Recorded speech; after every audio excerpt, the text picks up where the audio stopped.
Welcome to my channel DK English online classes. देखिए, मैं आज इंपरेटिव सेंटेंस का एक्टिव से पैसिव बताऊंगा। इसी वीडियो में मैं आपका पूरा क्लियर डाउट कर दूंगा। इंपरेटिव सेंटेंस के अंतर्गत जो भी आपका एक्टिव से पैसिव मोस्ट इंपॉर्टेंट क्वेश्चन पूछा जाता है उसे मैं बताऊंगा आज। तो देखिए, सबसे पहले मैंने ये 4 चीज़ें लिखी हुई, इनको देख लीजिए इसका मतलब क्या है। देखिए, इंपरेटिव सेंटेंस में वाक्य को पहचानना बहुत इंपॉर्टेंट होता है। तो देखिए, कोई भी वाक्य अगर मुक्रिया की प्रथम अवस्था से स्टार्ट हो, या फिर डू नॉट से स्टार्ट हो, या नेवर से स्टार्ट हो, या प्लीज से स्टार्ट हो, तो वो वाक्य आपका इंपरेटिव सेंटेंस ही कहलाता है। ये मैंने एक पहचानने के लिए आपके लिए लिख दिया है। तो देखिए, जब कोई वाक्य मुक्रिया की प्रथम अवस्था से स्टार्ट हो तो वो इंपरेटिव सेंटेंस होता है। अगर डू नॉट के बाद मेन वर्ब की फर्स्ट फॉर्म आ जाए तो भी वो इंपरेटिव सेंटेंस होता है। नेवर के बाद अगर मेन वर्ब की फर्स्ट फॉर्म आ जाए तो भी वो इंपरेटिव सेंटेंस होता है। और अगर प्लीज के बाद आ जाए मेन वर्ब की फर्स्ट फॉर्म, या प्लीज के बाद डू नॉट आ जाए, या फिर प्लीज के तुरंत बाद नेवर आ जाए, तो वो सब हमारा इंपरेटिव सेंटेंस ही होता है। तो मैं एक एक रूल कर कर आपको एक एक एग्जांपल देके बताऊंगा कि इंपरेटिव सेंटेंस का एक्टिव से पैसिव कैसे बनता है। तो देखिए, सबसे पहले हम देखते हैं कि अगर कोई वाक्य मुक्रिया की फर्स्ट फॉर्म से शुरू हो तो उसका एक्टिव से पैसिव कैसे बनाया जाता है। जैसे एक एग्जांपल दोस्तों हम ले लेते हैं। जैसे बहुत ही पुराना फेमस एग्जांपल है ये, ओपन द डोर। जैसे ये एक एग्जांपल है। देखिए, मेन वर्ब की फर्स्ट फॉर्म से स्टार्ट है, तो मेन वर्ब की फर्स्ट फॉर्म से कोई वाक्य स्टार्ट हो तो उसका पैसिव बनाने का सिर्फ एक रूल है। आप रूल तो बहुत सारे हैं, लेकिन सबसे बेहतरीन रूल लेट वाला है। लेट लीजिए, लेट के बाद कर्म लीजिए, कर्म ये लास्ट में लिखा होता है। कर्म के बाद बी लगाइए, इसके बाद आप मेन वर्ब की थर्ड फॉर्म का प्रयोग कीजिए और बाय यू लिख दीजिए लास्ट में।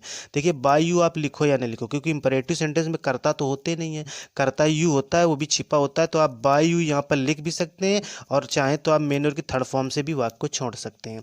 तो देखिएगा, इसका हम एग्जाम्पल को बनाएंगे। तो देखिए, यहाँ पे ओपन द डोर है, इसका पैसिव बनाएंगे तो बनेगा लेट। लेट के बाद ऑब्जेक्ट, तो ऑब्जेक्ट लास्ट में होता है, तो लेट द डोर हो गया हमारा।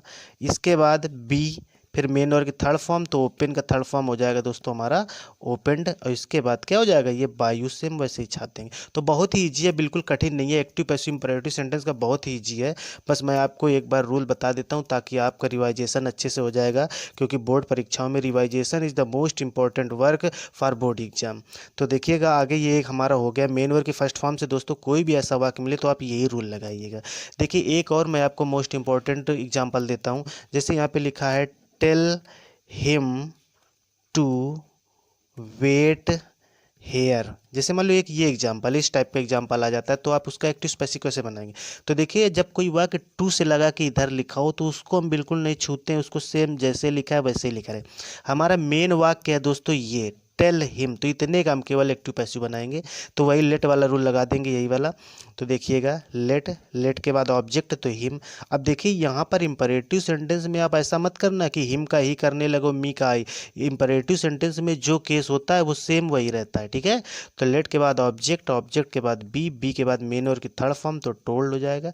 इसके बाद आप जो भी टू से लिखा हो उसको वैसे उतार दिया जाता है। तो इसको बहुत अच्छे से आप लोग नोटिस करिएगा, इन्फिनिटिव से जो भी लिखा हो आगे उसको आप उतार दिए, क्योंकि मेन हमारा इंपरेटिव सेंटेंस ये लिखा हुआ है, टेल हिम।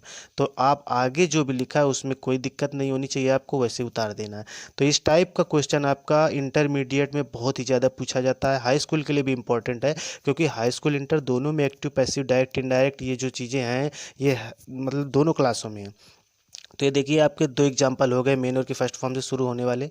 चलिए आगे देखते हैं, हम दूसरा रूल डू नॉट वाला देखते हैं। देखिए दोस्तों, जब कोई वाक्य डू नॉट से स्टार्ट हो तो एक एग्जाम्पल पहले ले लेते हैं। सबसे पहले तो एग्जाम्पल बहुत ज़रूरी है, तो एग्जाम्पल एक लेते हैं, do not, do not disturb. ये भी बहुत ज़्यादा एग्जाम्पल फेमस है, डू नॉट डिस्टर्ब मी। जैसे ये एक वाक्य लिखा है, तो डू नॉट से कोई कोई वाक्य स्टार्ट हो उसका इंपरेटिव है, तो देखिए लेटे वाला रूल लगाना है।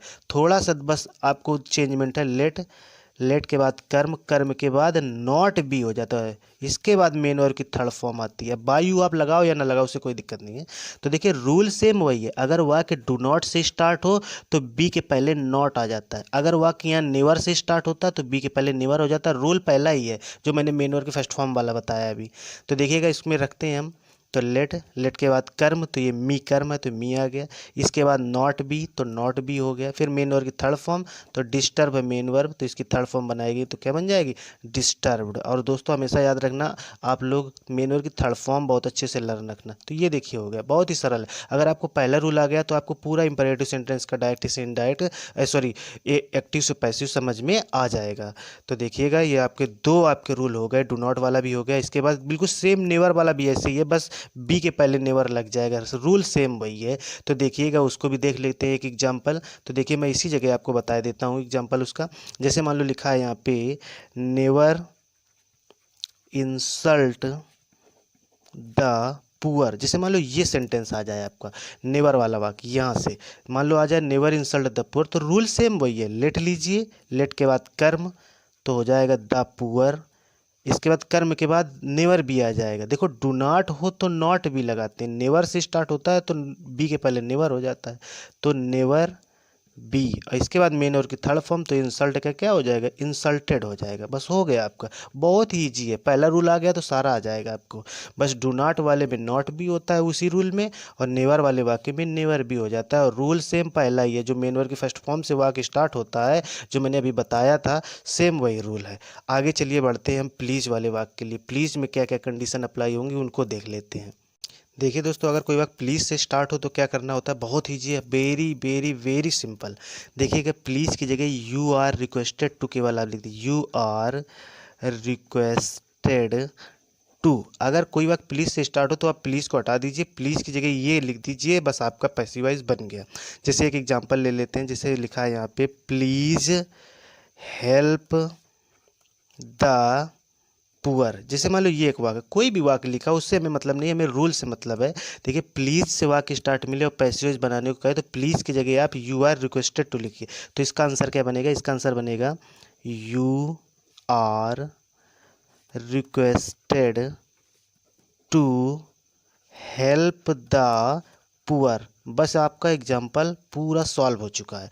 बहुत ही ईजी रूल है, आपको बस इतना ध्यान देना है। और टू को भी से ध्यान देना, क्योंकि बहुत सारे स्टूडेंट होते हैं जो टू को भूल जाते हैं। तो आशा करता हूँ कि आपको समझ में आ रहा होगा। समझ में आ रहा है तो वीडियो को लाइक ज़रूर कर दीजिएगा। अब देखते हैं प्लीज़ का एक और दूसरा नियम देखते हैं। तो देखिएगा, अगर मान लो प्लीज़, जैसे एक और एग्जांपल देखिए, जैसे प्लीज़ के बाद मान लो डू नॉट आ जाए, जैसे प्लीज़ के बाद डू नॉट आ जाए, जैसे आ जाए please do not go there. जैसे मान लो ये एग्जांपल लिखा है, तो प्लीज़ के बाद डू नॉट आ जाए तो सेम आपको सेम बिल्कुल यही चीज़ लिखना है, सेम यही, बस टू के पहले यहाँ पर क्या हो जाता है, नॉट हो जाता है। बस इतना ध्यान देना है आपको, ठीक है। बहुत बारीकी से ध्यान दीजिएगा। अगर प्लीज़ के बाद डू नॉट आ जाए तो फिर ये कंडीशन अप्लाई करते हैं। फिर प्लीज़ को हटाकर हम प्लीज़ और डू नॉट पूरा हट जाता है, इसके स्थान पर आ जाता है you are requested not to हो जाता है। और बाकी सेम आगे उतार दीजिए, गो देयर वैसे ही उतार दिया जाएगा। तो देखिए कुछ कठिन नहीं है, अगर आपको ये वाला रूल आ गया तो सारे रूल आ जाएंगे। अगर प्लीज़ हो तो प्लीज़ की जगह यू आर रिक्वेस्टेड टू लिखा जाता है। अगर प्लीज़ के बाद डू नॉट आ जाए तो you are requested not to लिखना पड़ता है। तो बाकी बिल्कुल आगे जो भी लिखा है उसको सेम वैसे उतार देना। फिर आगे देखिए अगला, अगर प्लीज़ के बाद नेवर आ जाए, जैसे मान लो एक एग्जांपल और ले लो, जैसे मान लो प्लीज़ हो, प्लीज़ के बाद नेवर लिखा हो, प्लीज़ नेवर इंसल्ट हिम, जैसे ये वाक्य लिखा है तो सेम वही है। प्लीज़ के बाद नेवर आ जाए तो you are requested never to बन जाएगा। तो इसका आंसर बनेगा, प्लीज़ और नेवर हटा देंगे, उसकी जगह आ जाएगा you are requested never to हो जाएगा। नेवर वाले में नेवर, डू नॉट वाले में नॉट, नेवर टू। टू को ध्यान रखना, टू जरूर लगता है। इसके बाद आगे जो भी लिखा हुआ आप वैसे उतार दीजिए, इंसल्ट हिम। तो देखिए कुछ कठिन नहीं है, फिर से एक बार देख लीजिए, बहुत अच्छे से देखना, बहुत अच्छे से ध्यान देना। प्लीज़ का सिस्टम क्या है, अगर वाक्य प्लीज़ से स्टार्ट होता है तो प्लीज़ को हटा के यू आर रिक्वेस्टेड टू आता है। लेकिन अगर प्लीज़ के बाद डू नॉट हो तो प्लीज़ और डू नॉट पूरा हट जाता है, उसकी जगह पे you are requested not to आ जाता है।